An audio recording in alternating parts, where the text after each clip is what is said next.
Important sources का एक question था, इंपॉर्टेंट सोर्सेज ऑफ, ठीक है, इंपॉर्टेंट सोर्सेज ऑफ किसका था वो, प्री हिस्ट्री, है ना। उसमें आपने जो फर्स्ट पैराग्राफ मैंने लिखवाया था कि archaeological sources form the bedrock of information, वो उसकी मेन लाइन है, किसी ने अंडरलाइन नहीं किया, सिर्फ एक मानवी ने किया। Archaeological sources form the bedrock of information. तो बताओ ना, आर्कियोलॉजिकल सोर्सेज एक सोर्स है, वो आपके आंसर्स में ऐसे छुपा हुआ पता ही नहीं लग रहा उस सोर्स का। मेन सोर्सेज आर्कियोलॉजिकल सोर्सेज, और वो आप बता नहीं रहे हो। उसके अलावा 3 पॉइंट है, उसको आप ब्लैक करके हाईलाइट करके लिख रहे हो। ये पता लगेगा कि आपको ये 3 पता है, ये पता ही नहीं रहे हो कि वो आर्कियोलॉजिकल सोर्सेज का पार्ट है ना। इंपॉर्टेंट तो आर्कियोलॉजिकल सोर्सेज है, वो उसी के पार्ट हैं जो नीचे दिए गए 3 अलग अलग।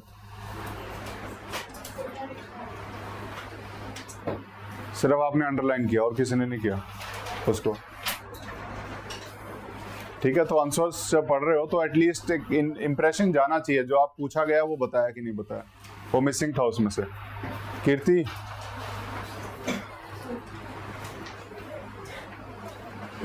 क्या हुआ? जाओ मुझे क्या, जाओ जाओ।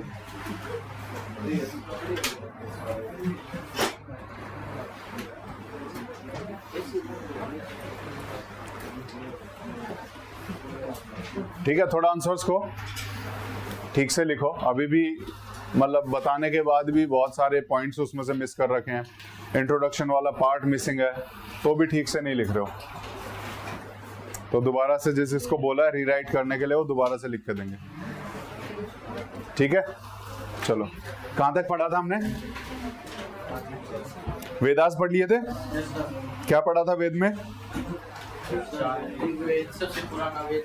सबसे पुराना वेद कौन सा है? ऋग्वेद है। ऋग्वेद के कौन से मंडल्स सबसे पुराने हैं? 2 to 7 एंड 1, 8, 9, 10 उसके लेटर पीरियड में लिखे गए हैं, ठीक है। और क्या पढ़ा था? वेदास को हम क्या बोलते हैं? श्रुति। क्यों बोलते हैं? ओरली ट्रांसमिट हुए थे और लेटर पीरियड्स में लिखे गए हैं। कौन से पीरियड में लिखे हैं? 10th 11th सेंचुरी में उसको कंपाइल किया गया, कंपोज किया गया, ठीक है।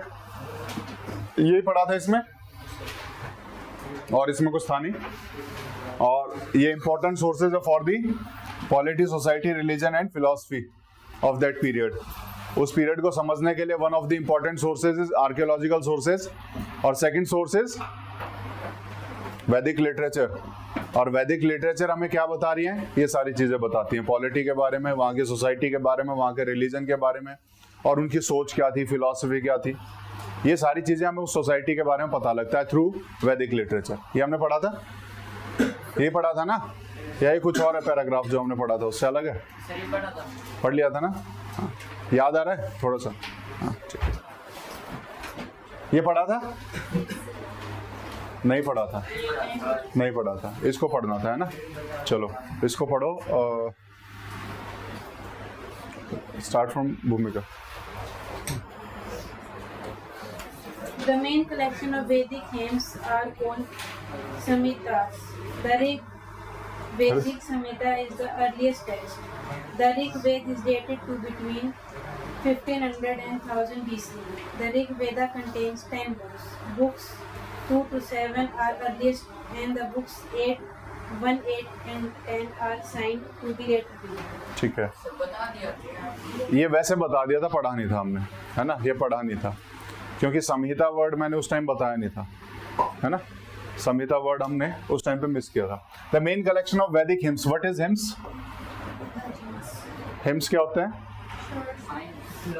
श्लोक, है ना। भजन भी बोल देते हैं बेसिकली, या फिर कोई भी प्रेज में कोई भी चीज लिखी गई हो उसको हम हिम्स बोलते हैं।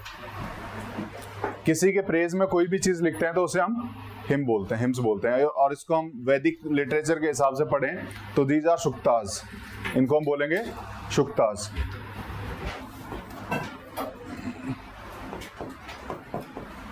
या सुक्त भी बोल देते हैं, वैसे सुक्तास बोलते हैं हम इसको।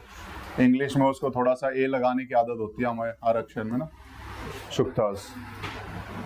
तो ये हिम्स क्या है? शुक्ताज। और वैसे अगर हम लिटरल मीनिंग देखें तो किसी की भी प्रेज में अगर हम कुछ लिख देते हैं, चाहे वो राजा की प्रेज में लिखा है, चाहे वो गॉड की प्रेज में लिखा है, तो उसे हम हिम के नाम से जानते हैं, ठीक है। अदरवाइज इट इज शुक्ताज, अगर हम वैदिक लिटरेचर के हिसाब से चलें।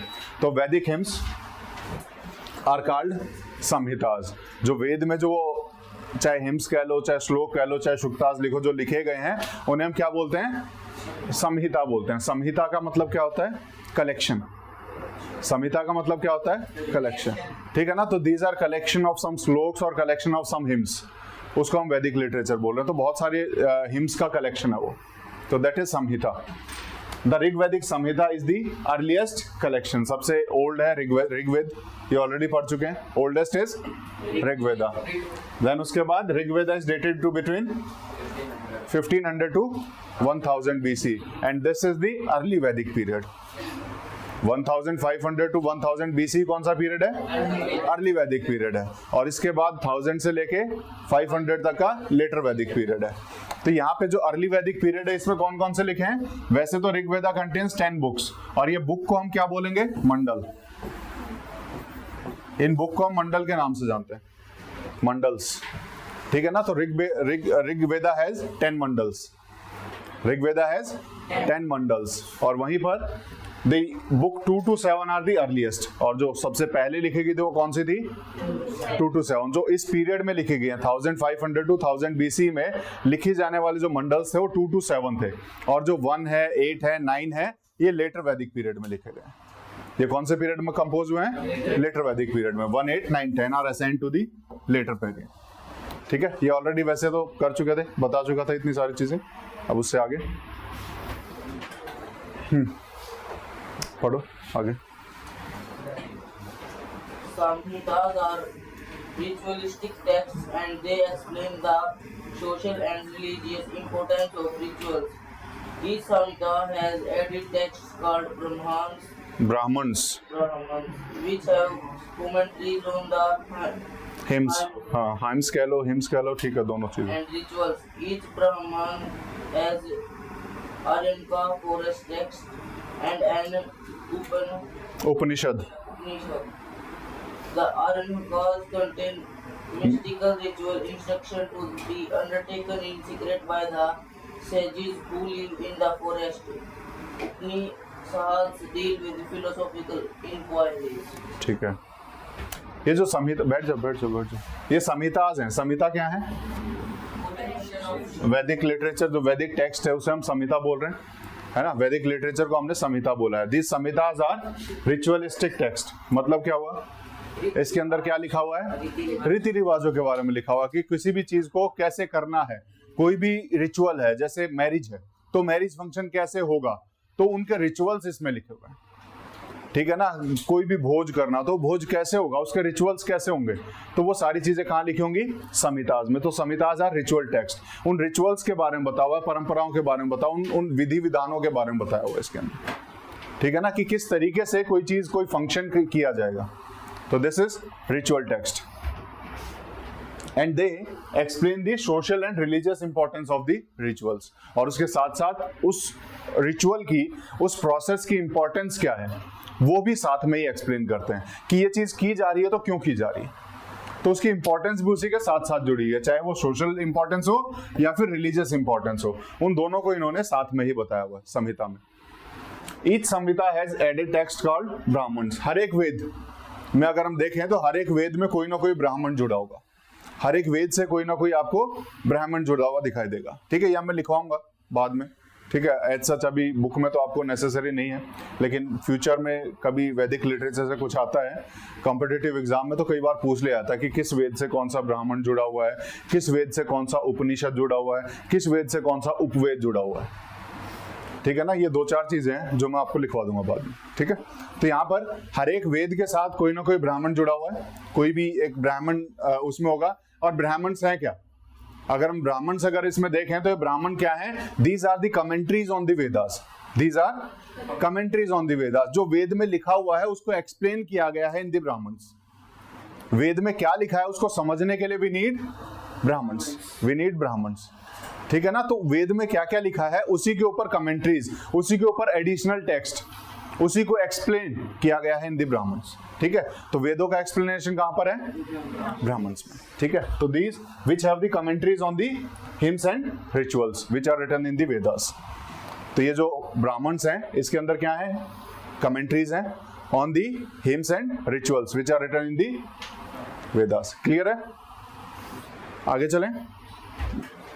ईच ब्राह्मण हैज एन अर्णक्य। अर्णक्य क्या होता है? बेसिकली अरण्य जो होता है शब्द, अरण्य, अरण्य का मतलब होता है फॉरेस्ट। अरण्य का होता है फॉरेस्ट। अब जैसे हर वेद के साथ एक ब्राह्मण जुड़ा हुआ है, वैसे ही हर ब्राह्मण के साथ एक अर्णक्य कहीं ना मिलेगा और एक आपको उपनिषद मिल जाएगा। एक अर्णक्य मिल जाएगा और एक उपनिषद मिल जाएगा। अब ये अर्णक्य क्या है और उपनिषद क्या है? उपनिषद बेसिकली फिलोसफिकल ज्ञान जो हम बोल देते हैं, जो बैठ के साधु महात्मा देते हैं, जो फिलोसफिकल ज्ञान जिसे हम कहते हैं। तो फिलोसफी जो है वो हमारी उपनिषद में है। किसी भी चीज के ऊपर फिलोसफिकल टेक्स्ट जो होगा वो उपनिषद में मिलेगा। देन अर्णक्य क्या होगा? अर्णक्य बेसिकली फॉरेस्ट, अरण्य जो फॉरेस्ट से जुड़ा हुआ है, इसको लिखा भी फॉरेस्ट में बैठ के ही गया था। जहां पर वो हम पुराने जमाने में सुनते थे कि जो साधु महात्मा थे जिसको तपस्या करनी थी, जंगलों में चला जाता था, फॉरेस्ट में चला जाता था।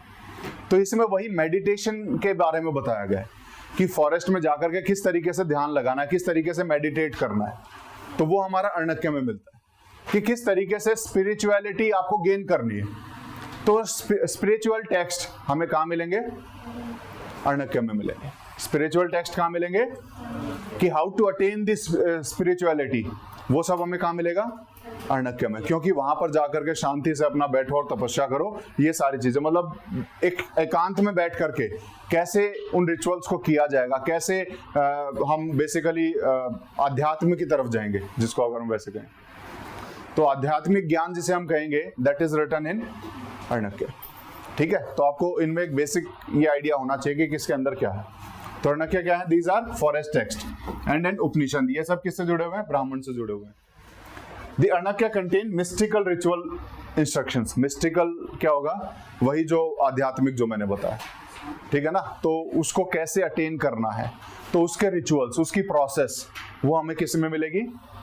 अर्णक्य में मिलेगी।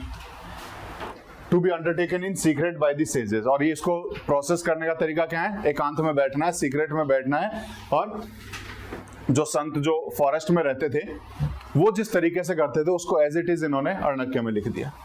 ठीक है ना। तो कैसे हमें आध्यात्म की तरफ जाना है, कैसे वो प्रोसेस करना है, it is written in the Aranyakas. ठीक है। और उपनिषद में क्या लिखा है? The Upanishad deals with philosophical inquiries. Philosophy में हम पढ़ते क्या क्या? आइडियाज को पढ़ते हैं और थॉट्स को पढ़ते हैं और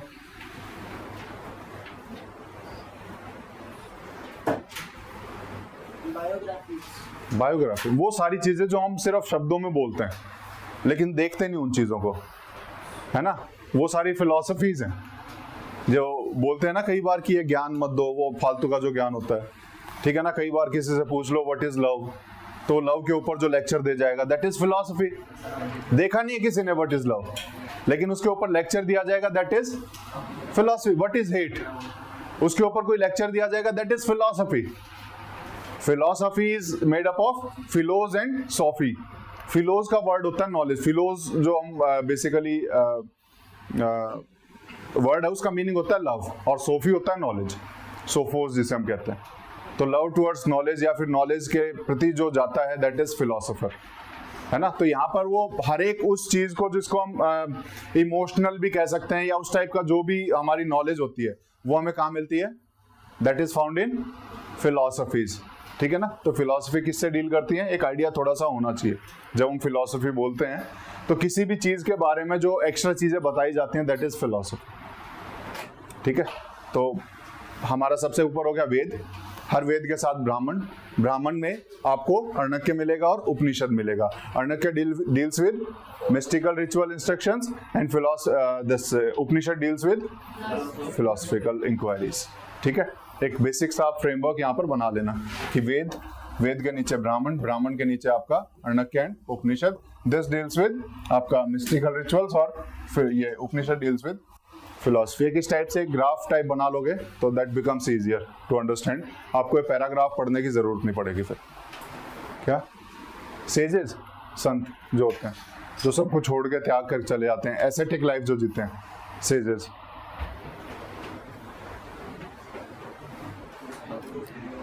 ठीक है, साधु जिसे हम बोलते हैं सेजेस। हाँ ना, वो अघोरी तो टाइप ऑफ साधु हो गया। इन जनरल जो साधु होते हैं दोज आर सेजेस। ठीक है ना।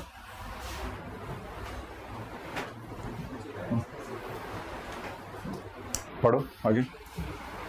The use of Sam and Atharva Veda are dated to a slightly later period. The Samhitas of Sam, Yajur and Atharva Veda and the Brahmans, Arnakyas and Upanishads attached to the Vedas are the late Vedic period, and Sam Veda was composed in musical notes. The Yajur Veda has ritual and hymns, and Atharva Veda contains arms and magical spells. ठीक है, एक basic idea, बैठ जाओ। जैसे अथर्व सबसे पहले कौन सा ऋग्वेद है? ऋग्वेद में तो रिचुअल्स बहुत सारे लिखे हुए हैं। ठीक है, उसके साथ साथ उसमें हमें थोड़ी बहुत मेडिसिन की जानकारी भी मिलती है। कुछ लेटर पीरियड में जो ऐड हुए थे उसमें मेडिसिन के बारे में बहुत सारा लिखा हुआ है। करीबन 107 से 108 उन्होंने वो जड़ी बूटियों के बारे में उसमें वर्णन किया हुआ है। ठीक है, देन उसके बाद इसी का एक्सप्लेनेशन हमें मिलता है नेक्स्ट वाले में। सामवेद है ना। हाँ, सामवेद बेसिकली जो हमने ऋग्वेद में पढ़ा है, ऋग्वेद को ही थोड़ा सा म्यूजिकल टोन दे दिया गया है इन दी सामवेद। तो सामवेद थोड़ा सा म्यूजिकल साइड में चले जाता है और that is the explanation of actually Rigveda. उसी को ही इन्होंने थोड़ा सा म्यूजिकली लिखा है। वहां पर तो उन्होंने श्लोक में और उसमें लिख दिया है, यहाँ पर थोड़ा सा मेलोडी के साथ मिक्स करके इन्होंने प्रेजेंट किया है इन द सामवेद। ठीक है, एंड जो सबसे लास्ट में लिखा गया था अथर्ववेद। सबसे लास्ट में कौन सा लिखा गया?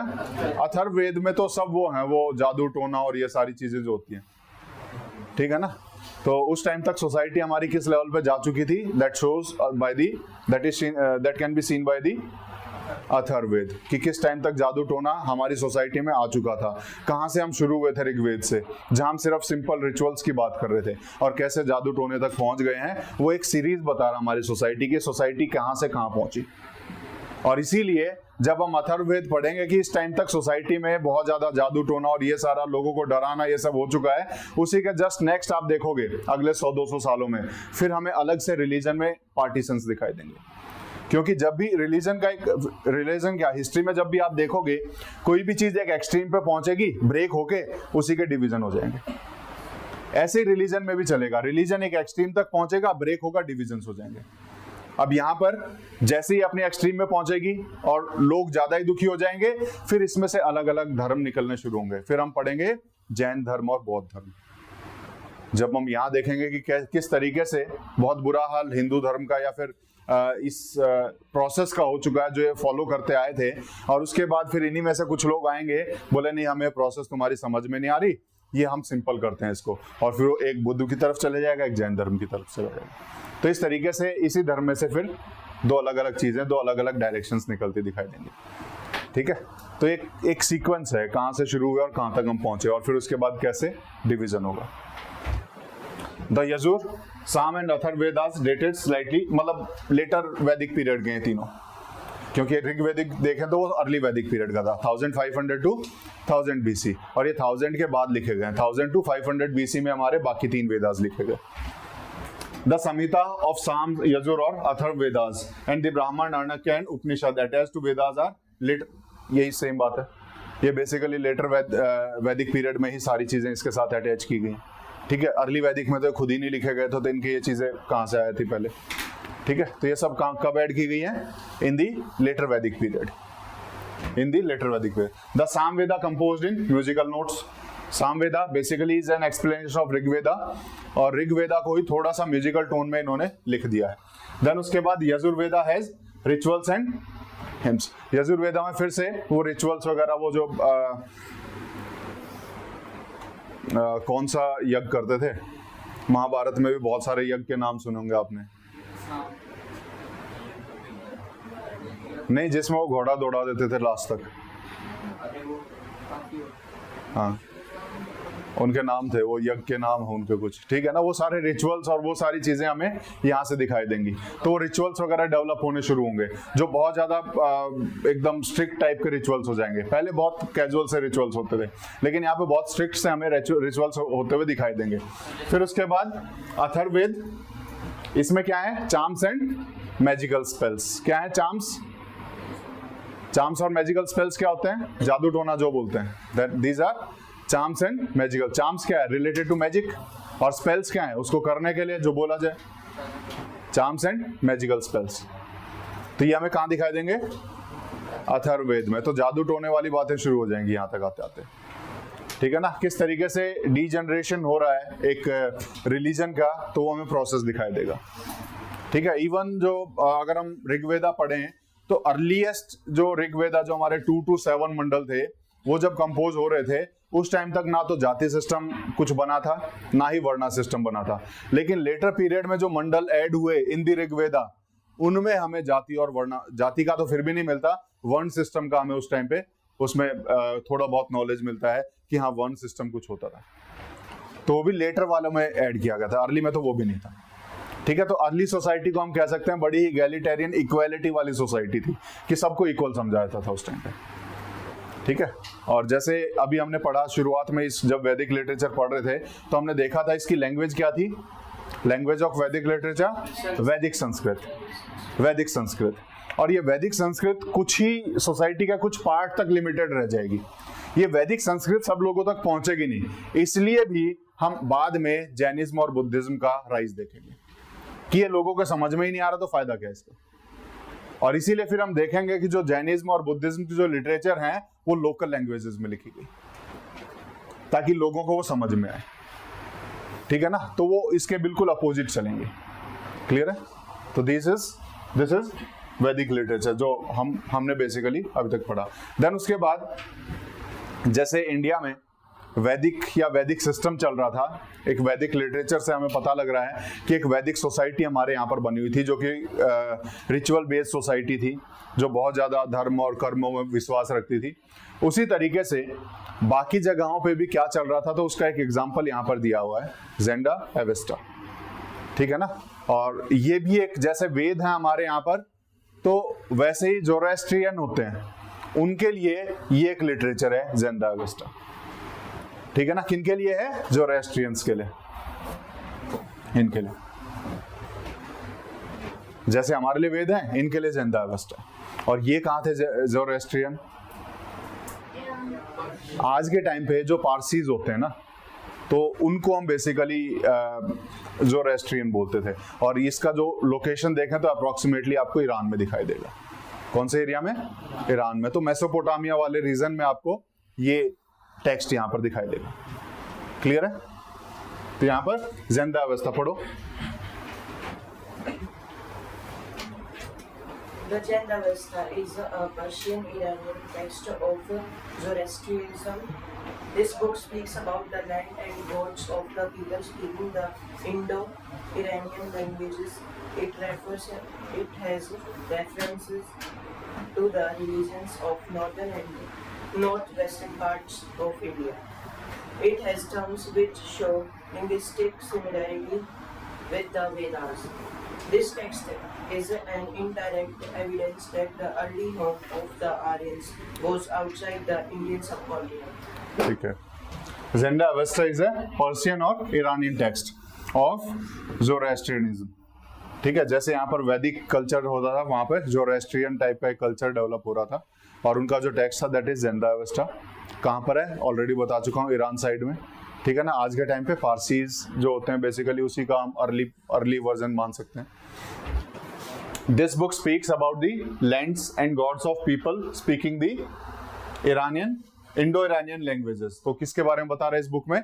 इस बुक में उन लोगों के बारे में बता रहा है, या उन भगवानों के बारे में बता रहा है जो लोग इंडो इरानियन लैंग्वेज बोलते थे। जो लोग कौन सी लैंग्वेज बोल रहे हैं? Indo Iranian language. तो वो लोग कैसे थे और उनके भगवान कैसे थे, तो उसके बारे में कौन बता रहा है? ज़ेंडा एवेस्टा। तो इस रीजन में या इस लैंग्वेज को बोलने वाले लोगों के बारे में नॉलेज हमें इस बुक से मिल जाती है। ठीक है ना, ये लोग कहाँ रह रहे थे, ये लोग कैसे थे, इनके भगवान कैसे थे, तो वो सारी चीजें हमें इस बुक में मिल जाती है, ज़ेंडा एवेस्टा में।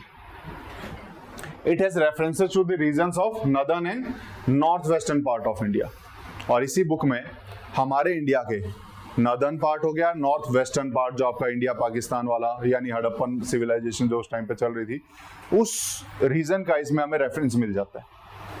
उस रीजन का इस बुक में जो इनका जो ज़ेंडा एवेस्टा है, इसमें उस रीजन के बारे में थोड़ा बहुत रेफरेंस हमें मिलता है। It has terms which show linguistic similarities with the Vedas, और इसके अंदर कुछ शब्द ऐसे यूज किए गए हैं जिसकी सिमिलैरिटी हमें हमारे वेद के कुछ वर्ड से मिलती है। दैट मीन्स वो लोग और ये लोग कहीं ना कहीं एक सिमिलर टाइप की लैंग्वेज पहले बोलते होंगे। एक सिमिलर टाइप की लैंग्वेज अगर हमें दिखाई दे रही है, सिमिलर वर्ड्स दिखाई दे रहे हैं, तो उनका ओरिजिन कहीं ना कहीं एक जगह से हुआ होगा। और ये थ्योरी एक्सप्लेन करती है this text is an indirect evidence that early home of Aryans was outside the Indian subcontinent. और इस थ्योरी से हमें क्या पता लगता है, आर्यंस इंडिया में आए या इंडिया के थे या कहीं और से आए, ये थ्योरी बहुत बहुत चलती है यहाँ पर। कोई बोलता है ये यहीं पे कश्मीर साइड रहते थे, कोई बोलता है नहीं ये सेंट्रल एशिया से आए थे, कोई बोल रहा है नहीं ये नॉर्थ पोल पे थे वहां से आए थे, कोई बोल रहा है नहीं अफ्रीका से आए थे। मतलब बहुत सारी थ्योरीज हैं। जब हम इसको पढ़ते हैं तो हमें पता लगता है कि लैंग्वेज में similarity in the Zend Avesta and the Vedic literature. और वेद को लिखने वाले कौन थे, आर्यंस ही थे। जो वेद आके जिन्होंने लिखा था कौन थे वो लोग, आर्यंस थे। तो जब ये लैंग्वेज और ज़ेंडा एवेस्टा की लैंग्वेज सेम है, तो इससे ये पता लगता है कि ये लोग कहीं ना कहीं पहले एक जगह रहते होंगे और वो बाद में आकर इंडिया में आ गए और उन्होंने वेद को लिखना शुरू किया, इसीलिए वो लैंग्वेज में सिमिलैरिटी। तो इससे हमें ये पता लगता है कि वो लोग यहाँ के नहीं थे और बाहर से आए थे। यहाँ के नहीं थे, कहाँ से आए थे, बाहर से आए। तो थोड़ी बहुत सिमिलैरिटी से हमें ये आइडिया लगता है यहाँ पर। क्लियर है? ठीक है, तो ज़ेंडा एवेस्टा क्या है पता लगा? ठीक है, आगे चलें। चलो, वैदिक लिटरेचर यहीं तक था। Next is pre Aryan, late Harappan and chalcolithic period. Chalcolithic period is basically, chalcolithic period में अभी लेटेस्ट जो एविडेंसेस मिले हैं उसके हिसाब से दे were boiling the milk boil करके पी रहे थे, जैसे आज हम पीते हैं। और हाँ, एविडेंसेस भी निकलते रहते हैं, कई रिसर्च करते हैं तो किसी न किसी तरीके से कुछ ना कुछ होता रहता है। लेटेस्ट एविडेंसेस या लेटेस्ट रिसर्च के आधार पर ये आया है कि they were boiling the milk and drinking the milk. और सेम उसी के कुछ दिनों बाद सेम हड़प्पन के लिए भी जब रिसर्च हुई तो हड़प्पन में भी ये पाया गया कि they were drinking the milk, they were using the this milk based products. तो वहां पर भी मिल्क का यूज था in the Harappan society also. ठीक है, फिर उसके बाद जैसे ओल्ड जो हिस्टोरियंस हैं, जैसे आपके आर.एस. शर्मा, जो आपकी एंशियंट इंडिया की जो बुक है, एनसीईआरटी की बुक है, that is written by R S. Sharma. किसने लिखी है उसको? R S. Sharma. R S. Sharma is an well known historian जिन्होंने वो बुक लिखी है। तो उनके टेक्स्ट को जनरली ऑथोरिटेरियन टेक्स्ट या फिर हम एक बहुत ही एक सटीक सा प्रिसाइज सा टेक्स्ट मानते हैं और उसको जनरली डाउट नहीं किया जाता कि जो वो लिखेंगे वो सही लिखेंगे। ठीक है, और उन्होंने पहले बोला था कि Harappan society was a patriarchal society, लेकिन this status given to the womens was very high in this society. जो विमेंस स्टेटस था वो बहुत हाई था, लेकिन in general the society was patriarchal, वो कहीं ना कहीं पैट्रियार्कल सोसाइटी थी। लेकिन उसके बाद अभी लेटेस्ट फिर से रिसर्च हुए हैं और उस रिसर्च में अभी आर थापर एक हिस्टोरियन है, उन्होंने अपनी रिसर्च में बताया है कि जो सोसाइटी थी उस टाइम पे population of women was more. Harappan society में population of women was more, तो वो कहीं ना कहीं मैट्रियार्कल सोसाइटी थी। वो कौन सी थी? मैट्रियार्कल सोसाइटी थी। तो पहले से ये कॉन्फ्लिक्ट आता रहेगा, जैसी नई रिसर्च आएगी तो कॉन्फ्लिक्ट होता रहेगा, लेकिन हमें नए के हिसाब से चलना पड़ता है। जो अभी लेटेस्ट रिसर्च है वो क्या बता रही है? मैट्रियार्कल सोसाइटी। ठीक है, और इसके एविडेंसेस भी उन्होंने बताए कि मदर गॉडेस और जितने भी फिगरेंस मिले हैं तो उन्हें फीमेल मॉडल्स हमें ज्यादा मिले हैं इस टाइप से। और एक अच्छा एविडेंस उन्होंने दिया कि जितने भी आपने भी जो मॉडल्स देखे, हर एक में कुछ ना कुछ वो श्रृंगार वाला आइटम आपको दिखाई देगा, ऑर्नामेंट्स उन्होंने कुछ पहने हुए हैं। है ना, चाहे बीड्स पहने हैं या फिर वो जो शॉल पे भी आप देखो किस तरीके से डिजाइन है ऊपर जो पहना हुआ है। तो ऑर्नामेंट्स और ये सारा पहनावा वो तभी पॉसिबल है जब वीमेंस ज्यादा, तभी उन्हीं के हिसाब से सोसाइटी चलेगी। तो कहीं ना कहीं उन्होंने वहां से रेफरेंस लिया है और इसीलिए बोला कि उस टाइम पे अगर आप देखोगे दिस ऑर्नामेंट्स बहुत लार्ज नंबर में मिल रहे थे। तो उससे उन्होंने इन्फर करके ये चीज बताई है कि वो सोसाइटी विमेन बेस्ड सोसाइटी थी और population of women was more. तो अभी लेटेस्ट रिसर्च में 18-19 के आसपास जो रिसर्च हुई थी उसमें उन्होंने ये बताया। ठीक है, तो होते रहते हैं बहुत सारे रिसर्च चलती रहती हैं और बहुत सारी नई नई चीज़ें बार बार आगे आती रहती हैं। हालांकि अभी तक रिसर्च में उस स्क्रिप्ट को कोई डिसाइफर नहीं कर पाया है जो हड़प्पन स्क्रिप्ट है। ठीक है ना, बाकी चीज़ें तो बहुत सारी नई नई हमें पता लगती रही हैं। ठीक है, तो अभी चालकोलिथिक कल्चर हमें पढ़ना है, पढ़ो आगे। Pre-Aryans late Harappans and Chalcolithic culture of India. The pre-Harappan cultures are earliest Chalcolithic culture of India, and they are from little time before the beginning of mature age of Harappan culture, and it continued to exist in the late period. The other Chalcolithic culture of India are more or less contemporary to this phase of Harappan culture, and they continue even after its decline. ठीक है, बस ये already मैंने बताया था। Chalcolithic period बताया था आपको, लिखवाया था, कितना बताया था, करीबन 3500 to 1000 BC, है ना। Before the arrival of iron हम कॉपर एज ही मानते हैं। चालकोलिथिक को हम बेसिकली कॉपर एज के नाम से भी जानते हैं। ठीक है ना, चालकोलिथिक इज कॉपर एज। वो हमारे अर्ली जो हड़प्पन फेज था अराउंड उस टाइम पे आनी शुरू हुई थी, और जब डिक्लाइन हुआ उसके बाद भी हमें ये चालकोलिथिक एज कई जगह पे उस टाइम पे भी मिल जाती है। तो इसका जो पीरियड है वो वाइडर है देन दी हड़प्पन सिविलाइजेशन। इसका पीरियड जो है थोड़ा सा आपको वाइड मिलेगा देन दी हड़प्पन सिविलाइजेशन। कंटेम्प्रेरी है, लगभग वही है, लेकिन उससे पहले से चलती हुई आएगी और उसके बाद तक चलती रहेगी, लेकिन it is almost contemporary to the Harappan civilization. तो इसीलिए हमें हड़प्पन सिविलाइजेशन में कॉपर टूल्स मिलते हैं, और इसीलिए बहुत सारी साइट जो हमारी हड़प्पन सिविलाइजेशन की साइट हैं they are also the chalcolithic sites. कुछ एग्जांपल मैंने बताए थे, एक दो एग्जांपल बताए थे मैंने लास्ट क्लास में बताए थे। किस किस को याद है? लास्ट क्लास में मैंने एक दो एग्जांपल बताए थे कि जो हड़प्पन साइट हैं और वही चालकोलिथिक साइट भी।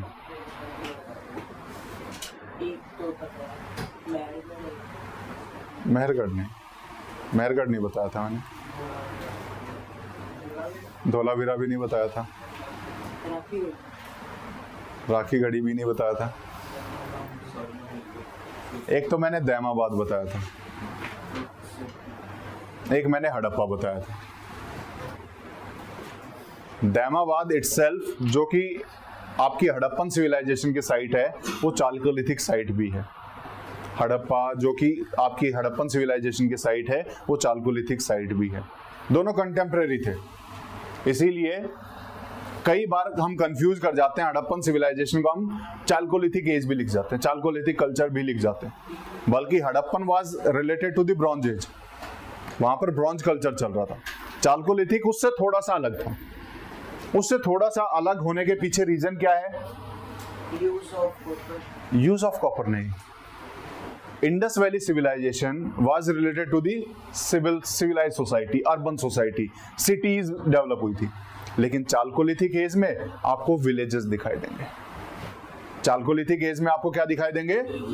बाकी सारी चीजें ऑलमोस्ट सेम दिखाई देंगी, आपको वही टूल्स दिखाई देंगे, वही एग्रीकल्चर पैटर्न दिखाई देगा, सब कुछ दिखाई देगा, लेकिन ये सिटीज में डेवलप नहीं हुए थे। ये सिटीज में डेवलप नहीं हुए थे, तो इसीलिए ये उनको हम अलग काउंट करते हैं। ये हम इंडस वैली सिविलाइजेशन का पार्ट इसे नहीं मानते। ठीक है, तो ये एक बेसिक सा डिफरेंस आपको पता होना चाहिए। जब दोनों सेम टाइम पे हैं तो हम डिफरेंशिएट कैसे कर रहे हैं? इसको हम चालकोलिथिक बोल रहे हैं, इसको हम इंडस वैली सिविलाइजेशन क्यों नहीं बोल रहे है ना? तो उसी का पार्ट क्यों नहीं मान लिया हमने इन साइट को? तो उन्हीं साइट में जहां हमें रूरल डेपिक्शन थोड़ा सा मिलता है, रूरल साइड की इंफॉर्मेशन थोड़ी सी मिलती है और वहां पर कॉपर है, तो हमने उसको चालकोलिथिक एज से जोड़ के देखा। लेकिन अगर वो सिटीज में डेवलप हैं तो they were part of Indus valley civilization, क्योंकि इंडस वैली सिविलाइजेशन में जो सबसे मेन पार्ट है, जो उसका मैच्योर फेज है, that is related to urbanization. वो किससे रिलेटेड है? अर्बनाइजेशन से। वहां शहर डेवलप हो चुके थे, और जहां शहर नहीं डेवलप हुए लेकिन उसी पीरियड में है, वही सारे फीचर्स हैं, तो हम उसे चालकोलिथिक एज से जोड़ के देख रहे हैं। ठीक है, एक बेसिक डिफरेंस हमें पता होना चाहिए। सर, हाँ, जोधपुर भी आ सकता है? जोधपुर का ऐसा नाम मैंने देखा नहीं, देख लूंगा। चालकोलिथिक एज में चालकोलिथिक एज में अगर आप देखोगे तो आपका मालवा कल्चर है जो इस साइड में है, तो वो उस रेंज में आ सकता है। मतलब वहाँ साइट्स नहीं है, वो पूरा रेंज दे रखा है कि इस पूरे मालवा प्लेटू में पूरा मालवा कल्चर चल रहा था। जोरवे कल्चर आ जाएगा, महाराष्ट्र साइड वाला प्लेटू में वो सारा जोरवे कल्चर चल रहा था। आहार कल्चर आ जाएगा, बहुत सारे कल्चर्स थे इसमें चालकोलिथिक में। ठीक है ना, बहुत सारे कल्चर्स चल रहे थे, तो उसमें रीजन्स हैं, स्पेसिफिक साइट्स नहीं दे रखी। ठीक है, तो इसलिए The pre-Harappan cultures are the earliest Chalcolithic cultures of India. तो बेसिकली जो हमारे प्री हड़प्पन फेज था, अर्ली हड़प्पन फेज था, उस टाइम पे सिटीज डेवलप नहीं हुई थी। उस टाइम पे सिटी तो रूरल एरिया थे, और रूरल एरिया को हम किससे जोड़ रहे हैं? चालकोलिथिक एज से। उस टाइम पे जो रूरल एरियाज थे, they were basically chalcolithic age से रिलेटेड साइट। तो वही चीज यहां पर बताना चाह रहा है, the pre Harappan cultures are earliest chalcolithic cultures of India. तो जहां पर प्री हड़प्पन वाले फीचर्स आपको मिल जाएंगे, वो सब कंटेम्परेरी तो रहेंगे हड़प्पन कल्चर के, लेकिन वो चालकोलिथिक कल्चर में काउंट होंगे। ठीक है, तो यहां पर जो फीचर्स हैं वो कौन से हैं? फीचर्स मिलेंगे आपको प्री हड़प्पन कल्चर के। हड़प्पन कल्चर का क्या फीचर है जो प्री हड़प्पन से अलग कर रहा है उसको? क्या फीचर है हड़प्पन कल्चर में ऐसा जो प्री हड़प्पन से उसको अलग कर रहा है?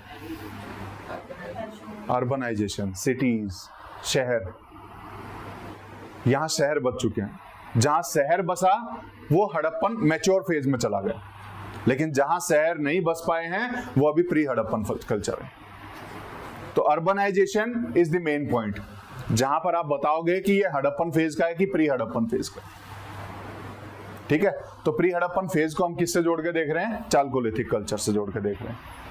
And they are found in the time before beginning of the mature phase of Harappan culture. और ये हमें हड़प्पन कल्चर का जो मैच्योर फेज से पहले से हमें मिलने शुरू हो जाते हैं, यानी कि अर्ली हड़प्पन के टाइम से ही हमें मिलने शुरू हो जाएंगे। अप्रोक्सीमेटली मैंने आपको टाइम बताया ही था कि अप्रोक्सीमेटली 3500 BC से ये चालकोलिथिक एज हमें शुरू होती हुई दिखाई देगी, and continue to exist till later period of Harappan culture. और ये कब तक एग्जिस्ट करेगा? लेटर पीरियड्स तक। तो अप्रोक्सीमेटली कब तक बताया था? 1000 BC या 900 या 1000। ठीक है, तो इस टाइम तक ये कंटिन्यू करेगा हमारा चालकोलिथिक कल्चर। ठीक है, The other Chalcolithic cultures of India are more or less contemporary to this phase of Harappan culture. और ज्यादातर जो चालकोलिथिक कल्चर हैं वो कहीं ना कहीं हमारा जो हड़प्पन कल्चर चल रहा था उसी के कंटेम्परेरी चलते रहेंगे। एक साइड हड़प्पन कल्चर चलता हुआ दिखाई देगा, वहीं दूसरी साइड्स जो सिटीज में डेवलप नहीं हो पाई वो चालकोलिथिक कल्चर को फॉलो करती हुई दिखाई देंगी। तो सेम टाइम पे ही दोनों एग्जिस्ट कर रहे थे, and they continued even after it's decline. और हड़प्पन कल्चर के डिक्लाइन होने के बाद भी चालकोलिथिक कल्चर हमारा कंटिन्यू रहा, क्योंकि सिटीज तो सब बंद हो गई, विलेजेस हमारे चलते रहे। हमारा जो विलेज लाइफ थी, कॉपर्स वहाँ यूज कर ही रहे थे, तो Chalcolithic as even after the decline of the Harappan phase, Chalcolithic as हमारी कंटिन्यू कर रही थी, चल रही थी। ठीक है, तो एक ये आइडिया आपको होना चाहिए कि चालकोलिथिक एज को हम हड़प्पन एज से अलग कैसे कर रहे हैं। ठीक है, ये एक बेसिक आइडिया है, तो आप समझ पाओगे, नहीं तो ये आप कहीं ना कहीं हड़प्पन फेज को चालकोलिथिक एज लिख के आओगे, दोनों अलग अलग है। ठीक है, तो आज के लिए इतना ही करें। ठीक है, चल।